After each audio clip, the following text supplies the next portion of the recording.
হাসিনাকে 7 দিনের মধ্যে গদি ছাড়তে বাইডেনের চিঠি। ভারতের সঙ্গে সম্পর্ক ভেঙে গেল হাসিনার, গোপন তথ্য দিলেন পিনাকি।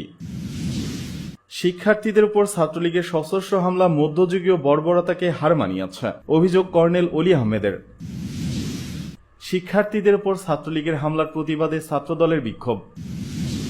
সাধারণ শিক্ষার্থীদের উপর ছাত্রলীগের হামলায় অ্যামনেস্টি ইন্টারন্যাশনালের নিন্দা। অবশেষে মুখ খুললেন 400 কোটি টাকার মালিক প্রধানমন্ত্রীর সেই সাবেক পিয়ন।